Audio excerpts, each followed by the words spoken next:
গ্রুপের পাশেই ঠিক ওয়াবদারপুলের মার্কেটটার সঙ্গে যে খালটা, এই খালটা সরাসরি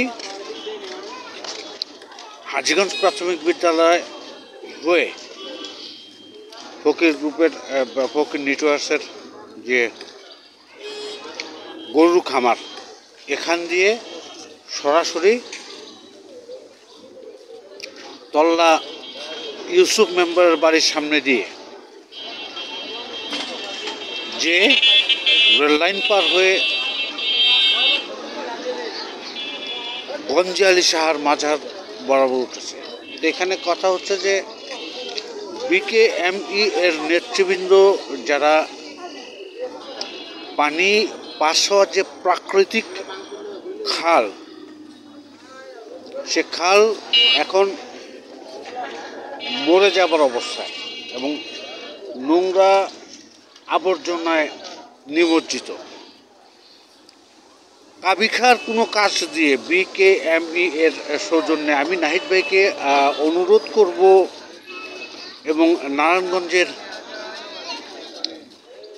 সম্মানিত একেএম আজমির ওসমান দাদা সঙ্গে নারায়ণগঞ্জের মান্যবর জেলা প্রশাসক মহোদয়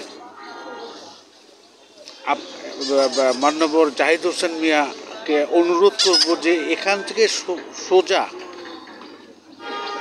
তল্লা দিয়ে বের হয়ে যে একটা নদীমুখী যে খাল, যেটা মৃতপ্রায় প্রাকৃতিক খালকে বাঁচানোর জন্য আমি সময় .নেটের একটা আকুল আপ্রাণ আবেদন থাকবে, যে আবেদনের মধ্যে পরিবেশ দূষণ মুক্তকরণ সহ সব কিছু। আশা করব যে আখতারুজ্জামান ফকির, যার জন্যে ফকির গ্রুপ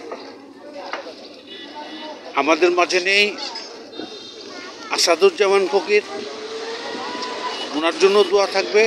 এবং বিশেষ করে নারায়ণগঞ্জের জননেতা একেএম সেলিম ওসমান, একেএম শামীম ওসমান দাদা, আপনাদের সাহায্য চাইব যে এই গঞ্জে আলী শাহর মাজারটা ঠিক এই বরাবর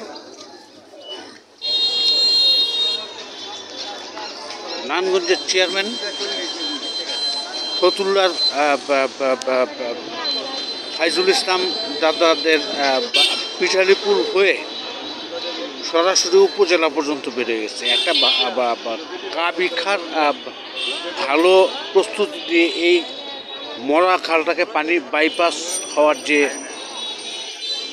জ্যাম, সে জ্যামটাকে ছাড়াই দিলে অনেক উপকার হয়। মোহাম্মদ ইমরানুল ইসলাম, আমির সময় .নেট।